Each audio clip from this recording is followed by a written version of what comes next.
Good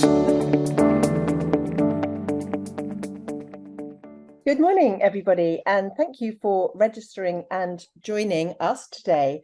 It's 11 a.m. It's Tuesday, the 14th of May, 2024.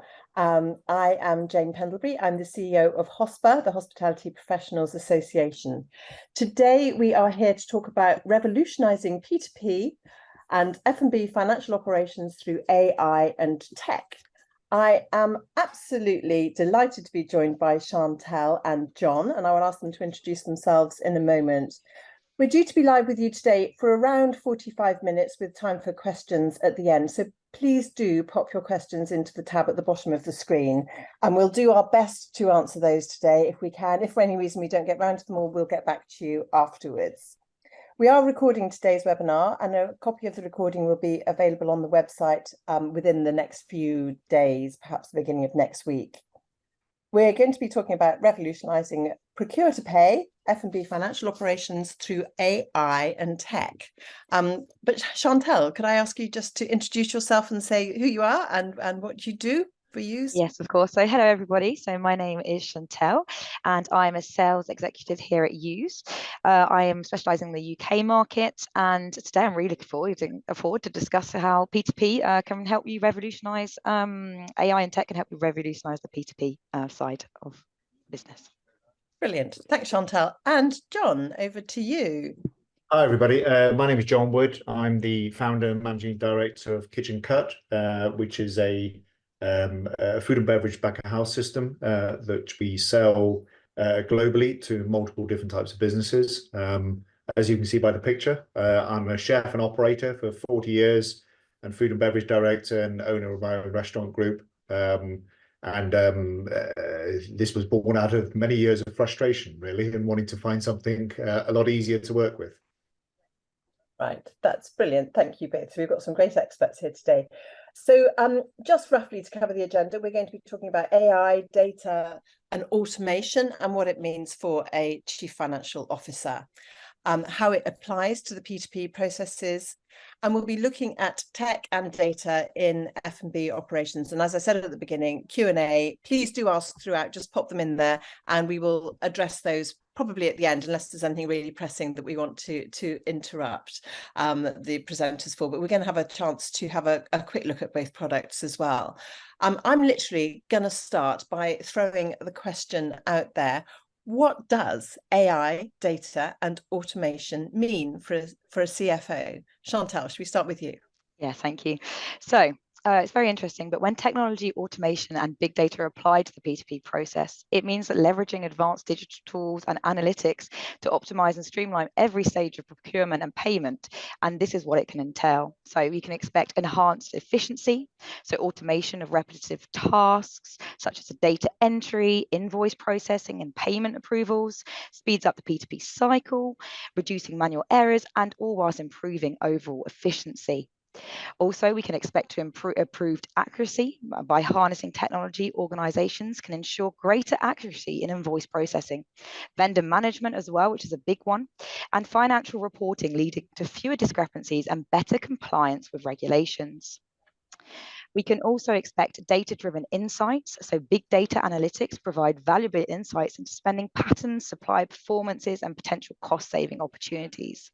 These insights enable organizations to make informed decisions, negotiate better contracts, and identify areas for process improvement. Now, lastly, we can expect enhanced visibility and control, which basically means that technology-driven P2P solutions offer real-time visibility into the entire procurement process, from purchase requisition to payment. This increased transparency allows organizations to track transactions, monitor spending, and mitigate risks more effectively. In essence, applying technology, automation, and big data to the P2P process revolutionizes how organizations manage their procurement and payment activities, leading to greater efficiency, accuracy, and strategic decision-making capabilities. Now, John, if you want to jump in and talk about how that can happen in the F&B too. Yes, certainly, yeah. So a lot of questions that are asked, which I come across from CFOs and CEOs is typically, they want to know what sort of investment returns they can get from using technology, and particularly with what we're doing as well is one of the number one is what return on investment I'm going to get on this and putting technology in. What manual work is going to be automated, and how is that going to help my businesses? And and is it intuitive enough as part of that process? And as I mentioned earlier on, having spent 40 years in the industry, working in 6 continents, I've worked with a lot of systems over the years, and I've probably taken more systems out of businesses than I've put in because they just weren't intuitive enough. And when you're using technology or investing in technology as a business, maybe for the first time, or adding technology to your business, it is absolutely critical that the end users use it. Otherwise, it's just pointless. You're spending money on technology that's sat dormant. And typically the end users are chefs and managers and operators. It was in a field that I spent a long time with. So the getting an intuitive piece of technology is absolutely critical. Otherwise, it's pointless investing in technology. And then secondly is about sort of making it nice and easy for operators to work in. It reduces labor costs. You can actually get the chefs and managers doing what they're good at and what they enjoy doing, which is making great food and looking after your customers and increasing customer satisfaction. And you can automate a lot of things, through technology like allergens and nutrition and all the sort of legal compliance, and now CO2 emissions as well is becoming a big thing. And be able to automate that just makes the whole process a lot easier.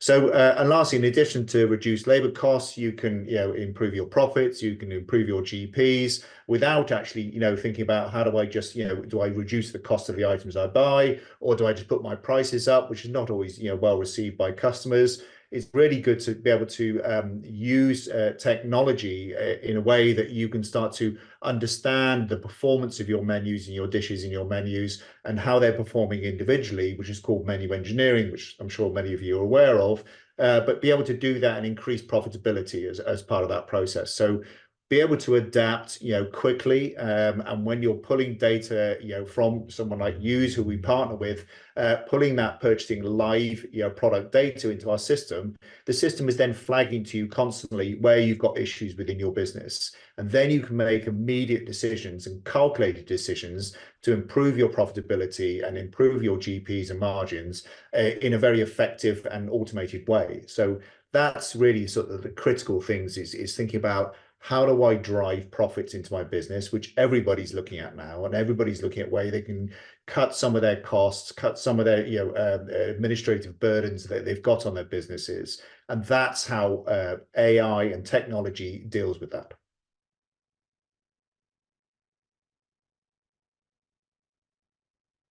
Fantastic, John. Thank you. So I'm just going to move on now to how does this apply to the P2P process? Up. There you go. So today I'm just going to very quickly discuss, talk a little bit more about Use and who we are, before we then jump into John, who will then demonstrate how Kitchen Cut works as well. So Use was born in the cloud in 2010, so 14 years ago, and quickly became #1 in its market. Now we've experienced a 40% growth since we have launched Use. This has enabled us to have offices not only in Europe, but also in the US. Our software and technology is present in over 40 different countries. We work with over 200,000 companies, and we process 200 million documents a year.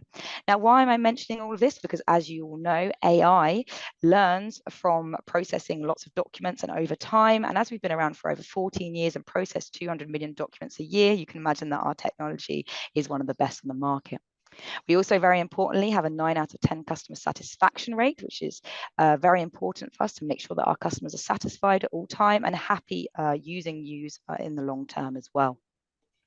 Now, we reinvest 1/4 of our annual income into research and development, and we have one single focus, and that is Use. We want to be the best at what we do, enabling you and your company to focus on other things, just like John mentioned earlier. Now what I'm going to do is I'm going to go straight ahead and just show you some of, click along, and show you some of the partners that we currently work with. We want everyone to have access to, the reason why we started using the cloud is because we wanted everyone to have access to a tool that can adapt to any customer in any industry, no matter your company's size. So as you can see, we work with a very diverse group of clients that are spread across many different industries. Because there are no licenses involved in use, you can have unlimited numbers of users and organizational units or companies built into your platform. That's why a lot of businesses like accounting firms or companies that have a multi-site organization take advantage of volume-based subscriptions. But we are now also working with smaller size companies that process from 100 documents per month and are growing and opening new entities. What I'm going to now demonstrate is also we're going to move along to our partners. So there are also other aspects that are important for us at Use, and these are our partners. We currently work with 9 out of 10 of the largest global accounting firms. Not only do they use a solution for their own bookkeeping, but they also recommend Use to their clients. These experts in the finance industry have been able to provide us with valuable feedback, enabling us to improve our software each year. And we're consistently improving Use, adding in new features and functionalities every couple of months. As this is cloud-based, it's very easy as well for you, for all existing customers to have access to all of these new updates. We also have tons of other finance, accounting, and IT partners that we are working for. We connect to over 250 ERPs and accounting softwares. The idea is that Use is going to be able to adapt to the current financial software tool your company is using and is then going to work seamlessly together. Sorry. Now what I'm going to do is I'm just going to show you very quickly. This is a diagram of how Use works, so you can have a quick view into this. Each box represents a module, so you can see that all these modules can be removed or added, really making Use completely scalable to you and your company. Now what I'm going to do is I'm going to jump into that demo because I've already got a little bit of time today to show you that, so I'm going to focus mainly on that. So just give me a second to share. Sorry.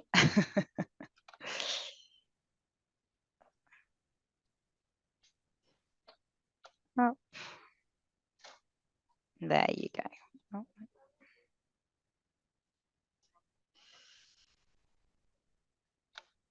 Oh, there you go. Now you should be able to see my platform. Fantastic. So today what I'm going to do is I'm going to log into Use. So as I mentioned, this is a cloud-based solution, meaning you can log in from anywhere as long as you have an internet connection. We also have a mobile app that you can use to snap and take photos on the go. And what we're going to do together today is I'm just going to very briefly show you how the platform works and how you can use that on a day-to-day basis and how it uses AI and big data to perform and streamline your AP process. So here you can see we're arriving on the admin platform, which means that I can have access to the capture, my task, my exports element. You can see here down to the left all of the entities for all of those multi-entity organizations. We have the possibility of raising purchase requests in here and obviously reviewing all of those invoices that has been imported into the system. Now we have different ways of importing documents into the system through this capture element here. We can seamlessly capture all of your invoices from your dedicated email address. So if all of your vendors suppliers send invoices to your email address, Use will capture those invoices. And then what it will do, it will go into a using phase where it will use all of the technology, so all of the AI and OCR technology to not only read your document, but actually fully understand it. This means we are not template based, and Use is able to very easily understand and review and code all of your invoices automatically for you, saving you lots of time down the line. What I'm going to do now is I'm going to go into the Oxford services to really demonstrate how this can work. So here you can see that we have automatically imported from the email address all of these invoices, and they've been sent to the correct entity. In total here, there are 8 invoices. There are 6 that have been fully completed. Now, what does fully completed means? It means that Use has been able to extract all of the information from those documents and send them directly to the correct entity, to the correct chart of accounts, to the correct tax code, budget period, budget section, department, cost code, etc. Okay, we can very easily review the document by skimming through all of this key information here. You'll see that it will highlight in yellow on the side. You can just click through that to review the document. And if everything is okay for you and all of the document is coded how you want it to be, you can simply submit that onto the next phase of the workflow. We have set up for this demo platform a workflow that means that we have a reviewer, and then they will get approved by the approver. But for utility bills, for example, that you receive every month, they're the same. You can simply go through the no-touch process, which means that users will automatically capture your invoice from your emails. It will import it into use automatically, code it for you automatically, and you can set up a tolerance. So you can say, for example, as long as it's 100% completed and it's from this specific vendor and it's this amount, I want it to go through the no-touch workflow and be sent straight back into my ERP or accounting system for payment. Okay. Now what I'm going to do is I'm going to submit this, and this is going to go on to Elizabeth, our approver. So this is the more manual way of doing it. But you can also, as a reviewer, simply go into the completed documents here, select all of those invoices and process them automatically in one click off over to the approver to approve them. And we know, because they were 100% completed, that all of these have been coded correctly, sent to the correct department and budget section. So in less than a minute, we were able to process over 6 invoices. And here what we have left is a couple of invoices that aren't fully completed. And we're just going to dive in and find out why these haven't been fully completed. So here, when I go into the document, we can zoom in a little bit closer. We can see that this Farmham House Hotel document is actually the first time I've ever received a document from this supplier. Now, what's really interesting is this is where the big data really comes into its own, is that because users been around for so long, we've been able to capture all of this data and keep it so that users are able to recognize and isn't template based, so they can recognize and understand documents even from suppliers that this particular customer has never actually received from before. So you can see here that it recognizes the vendor, the document date, the document number, the date received, net amount, etc. And the only thing that it hasn't been able to take into account is obviously which account we need that to be sent to, because it's the first time we've received this document. So what I'm going to do now is I'm going to go ahead and select an account that I want this to be sent to, coded to. I can then go ahead and select a department as well. So let's say this is marketing, the cost code, and also if I wanted to, the project. So companies that work on project base can also create projects. Now what I'm going to do, if I'm happy with this, I can submit this on to the next phase of the workflow. And here you can see this message appear, which is where the machine learning really comes into its own. So it was going to ask me if I want users to learn this data for the next documents. Now by pressing yes, every single time I receive a document from this supplier, it will be coded automatically just how I asked it to remember it. Now, what I'm going to do is I'm going to go into this final document. So now we've processed 7 of those invoices. I'm now going to go into this final invoice here. Now, this is a slightly different invoice, and we're going to use slightly different technology now to see how we can efficiently move this on to the next step of the workflow. So this supplier, we receive an invoice from them once a week, let's say. However, we always want this in a 4-way split, and that 4-way split, we want it to be different each week. Okay. However, we want them to be sent to these 4 different accounts, but we just don't know which products we want to be sent to those accounts. It varies. So what we're going to be able to do is use the click and recode technology to very simply select that box and collect the amount that we want to appear here. You'll see that the net amount will then appear, and it will automatically populate the tax amount, the total amount, etc. We can just very quickly skim along that document, just like this, to fill out all of that to make sure that balance is correct at the bottom here. Now, that's great, but say this week, instead of that 4-way split, I actually wanted it in a 3-way split. You can very easily delete a line, add a line, and again, select those buttons, select that box there, and highlight those amounts that you want to add together. This also works just like an Excel document. So if you wanted to have an equal 3-way split, you could press equal and divide it by 33%, etc., etc. Now, what is true for numbers is also true for text. So I can very easily highlight the text, and you'll see here that it will automatically populate, completely removing a manual error, as you will no longer have to manually enter any data. Okay. Now what I'm going to do is, if I'm happy with that, I can submit that on to the next phase of the workflow, and it's going to ask me if I wanted to remember this. Now I'm going to select no, because I still want it to be split 4 ways next time. Now that I've done that, you can see that I've processed all of those invoices there, and there will be in my in progress bar at the top here, and you can see at any time who we're waiting to approve. And we can even go in there and give them a little nudge by sending them a little comment, asking them to hurry up if they are urgent documents. Now, talking about late and urgent documents, as it's very important to process our invoices on time, we also have the possibility of setting up this little late box here, which we can resize at any time if that's what we really want to focus on. And we can actually set it up so that any documents, as use reads 100% of the Latin characters within the document and understands all of the header information, what we're able to do is we're able to automatically detect the due date, and we can set up a rule that says 3 days before the due date, I estimate that this invoice is late. If the person who's in charge of this invoice still hasn't processed it within 3 days of the due date, it will then be passed on to someone else to process. Okay, really making sure that you that your supplier and vendor relationship is at its best, because as you know, happy supplier means they're paid on time. So that's for the general use of how we would use on a day-to-day basis, and how use really uses all of that technology and at its to streamline your process. Now, John, if you would like to jump into how Kitchen Cut uses it, and I'll just, if you want to start sharing the screen. Yep, certainly. Fantastic. Yep.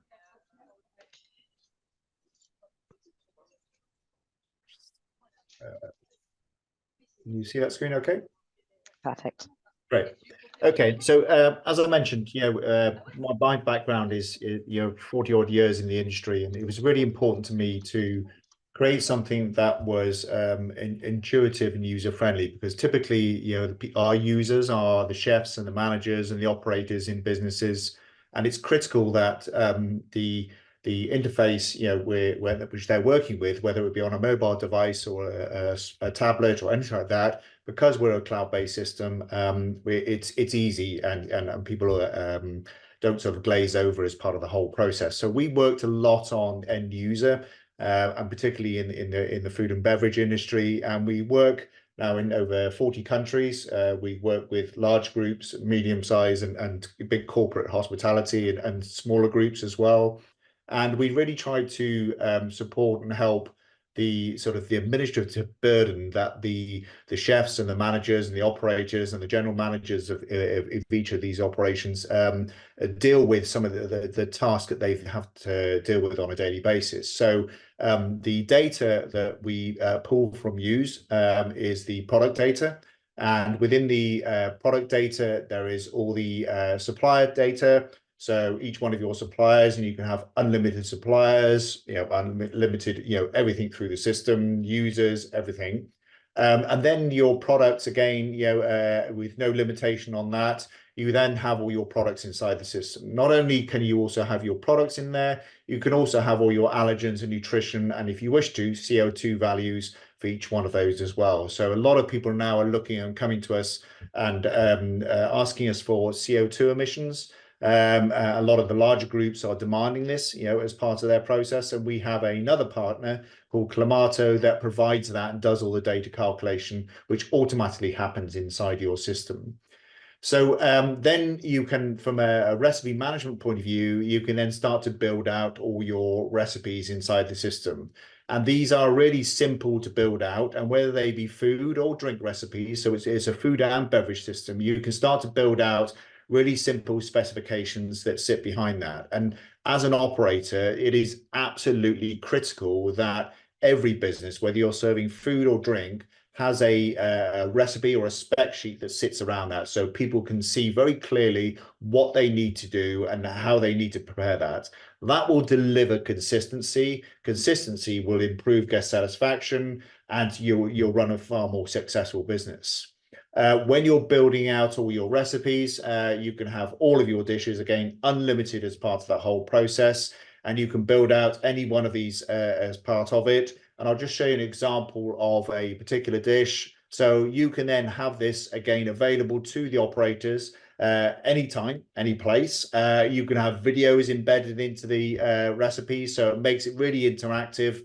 From a learning perspective, and whether that be educational or instructional, you can have those videos inside there. And what the system is doing, getting the live data feed from the product prices, it's always recalculating. It's always calculating what your GPs and cost of sales are, which is critical to every food and beverage business.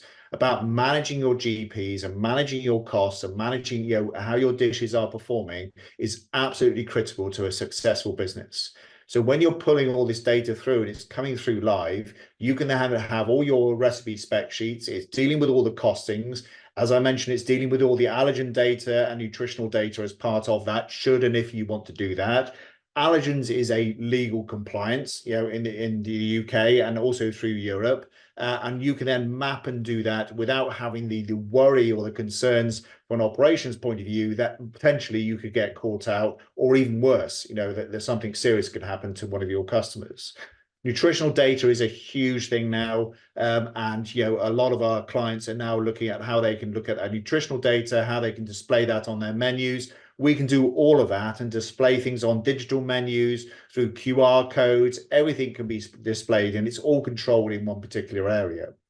You can manage who's doing what inside the system. You can manage from a cost point of view your GP profile. So you can start to really understand how your dishes are performing in that particular area in your business. And if you've got multiple site businesses, you can also do that.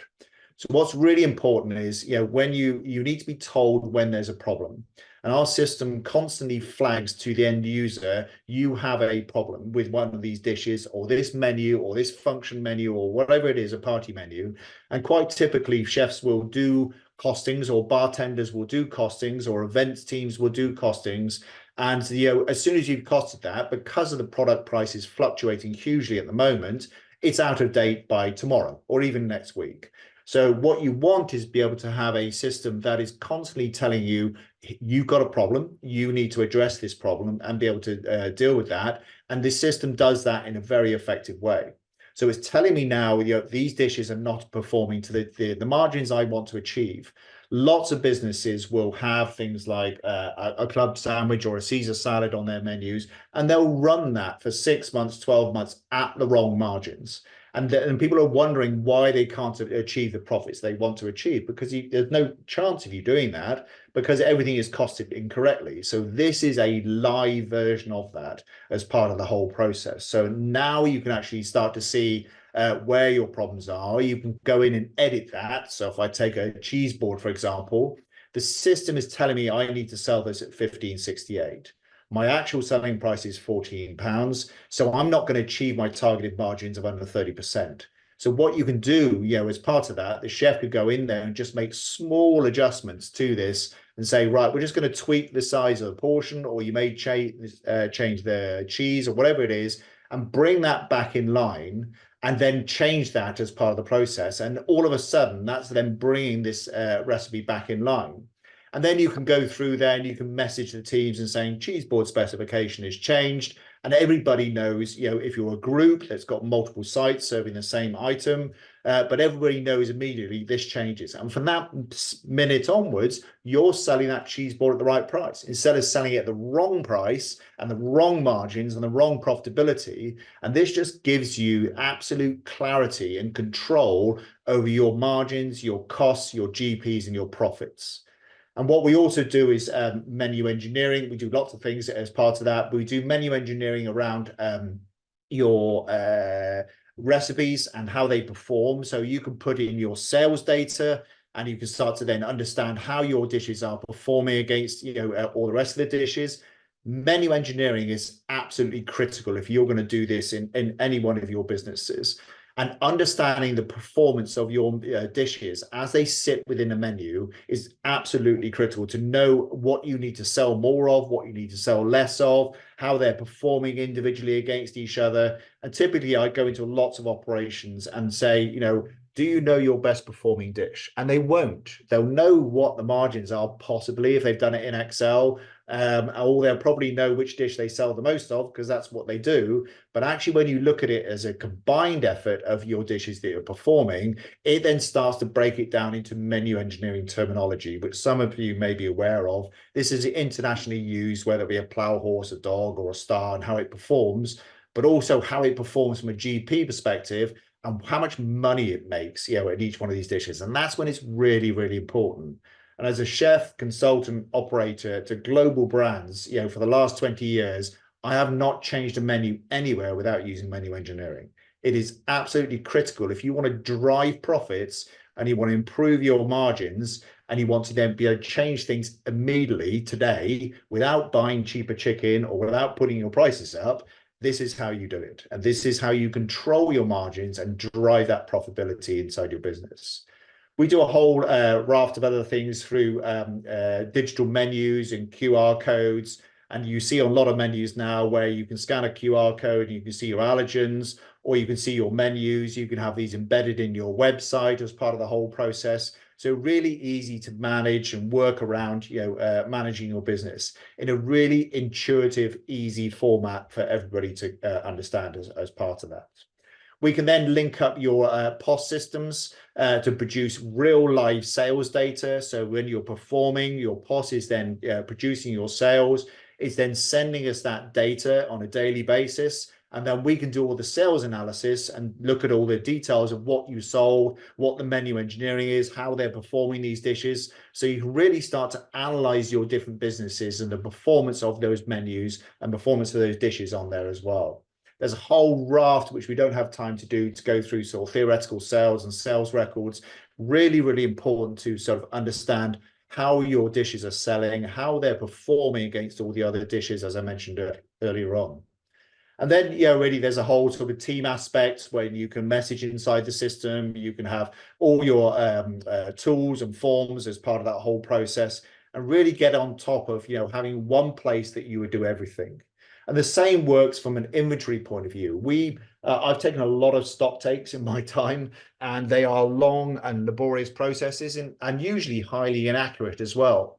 And when you come to doing stock takes, we can then eliminate all of that time that's spent. So one of our large clients in the UK has got a resort in the UK with 13 restaurants inside there. And they used to take stock, and it used to take them between 5 and 6 days before they got a stock result. And then they can see what they're in their P&L and how their GPs are performing, which could be 6, 7 days after the month end. It's all too late. What you need to see within your business is, where am I having problems, and be able to do things about that, and be able to look at your sales analysis and your theoretical GPs as you go through the month or the week or whatever period you're working to.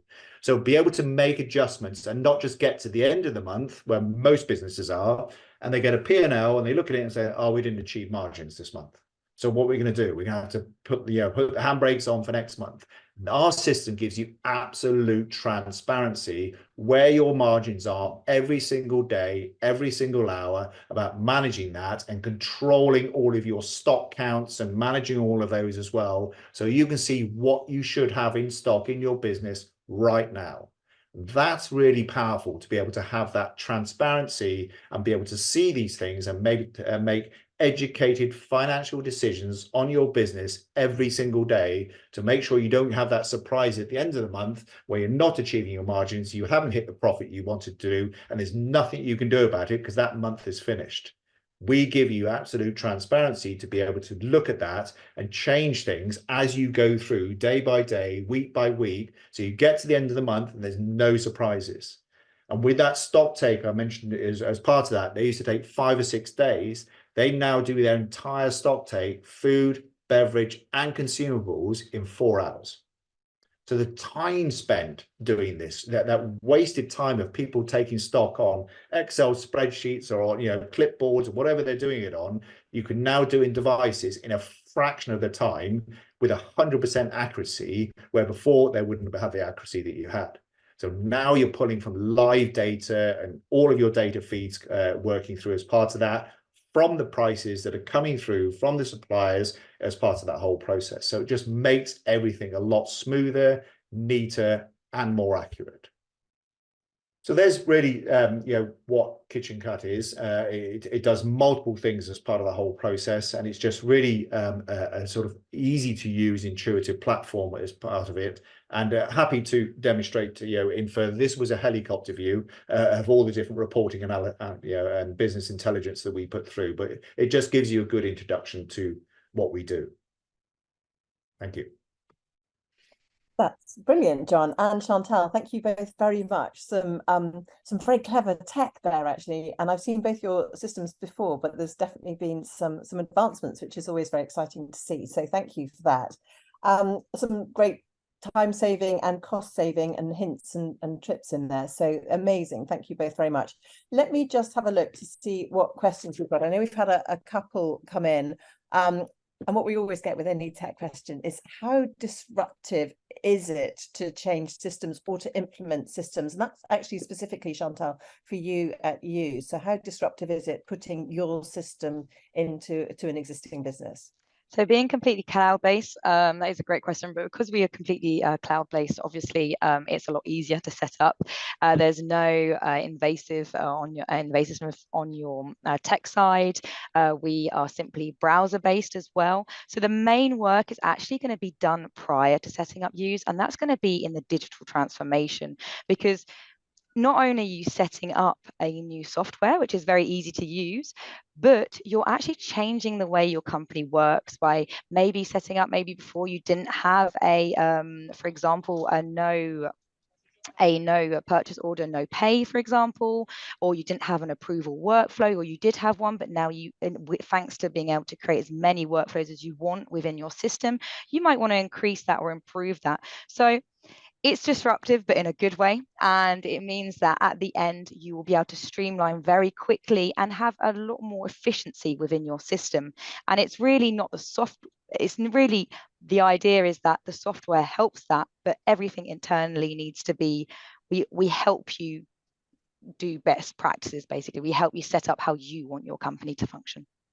Yes, and you've actually touched on the answer to the next question already, which was when you install your system, when you sell your system, how much hand-holding do you as a company give the end user? I guess it varies probably from client to client, but is that something that you include, or is Yes. how Yes, of course. So we have a very efficient implementation phase where basically our project managers, you have a dedicated project manager who will come and he will set up the system for you. And you also have a special trainer. So it's not a project manager, but it's actually a teacher who's going to come and teach so the admins and the people that will be the end users basically in your company, how to use the software. So not only will we implement it all for you so it's ready to go once we've done, we'll do all the tests and corrections, etc. But you'll also be able to have access at any time to live webinars as well. And you even have access to the User Academy, which is actually what we use to train our employees on how to use the software. So it's we make sure that you have all of the keys. So if you want to change your workflows later on, you can do that without always having to come and ask us to do it for you as well. If that's something you want to be able to deal with internally.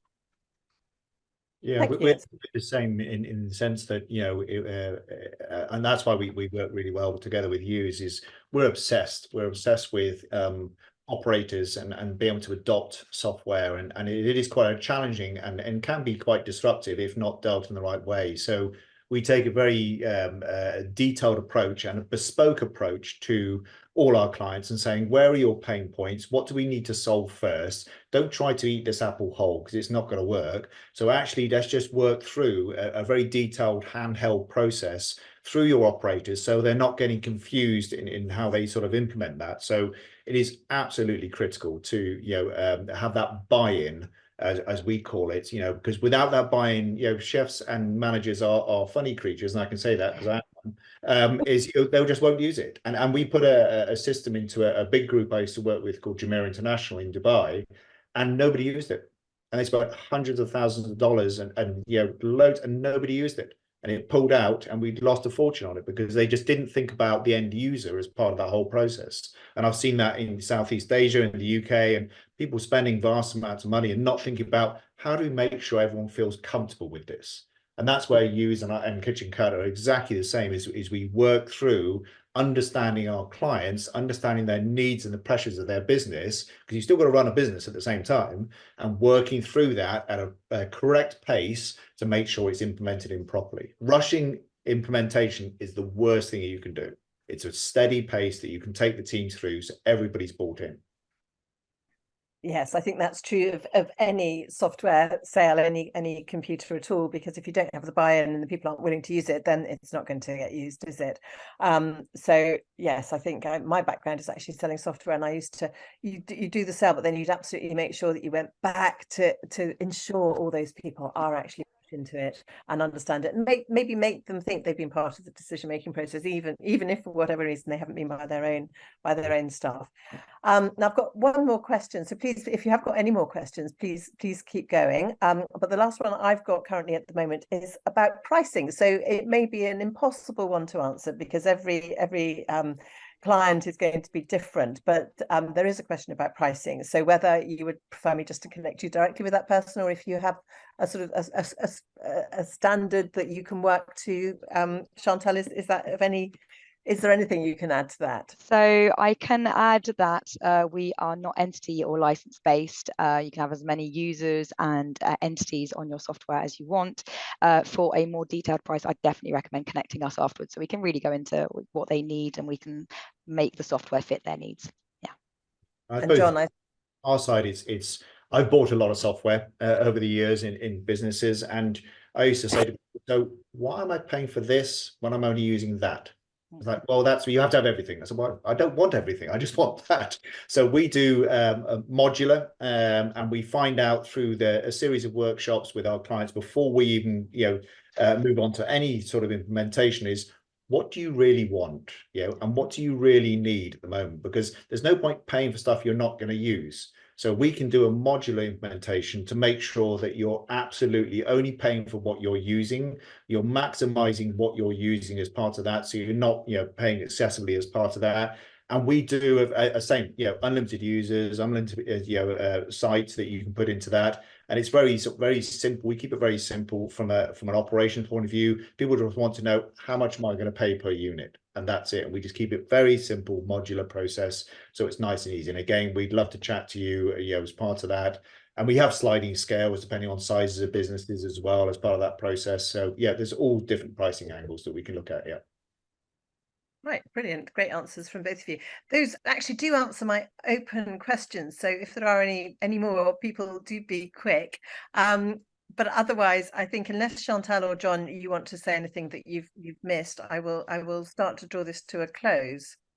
Perfect. Well, thank you everyone for attending. If you do have any questions about how use can work, and obviously today I really only touched on the everyday use, we haven't even gone into the budgeting or the reports that are possible. So if you want to book in to discuss a little bit more, a quick chat to find out more about your company and how we can help you, then that would be great. And I think from my side is a lot of people out there are thinking, well, how do I get a system that does everything?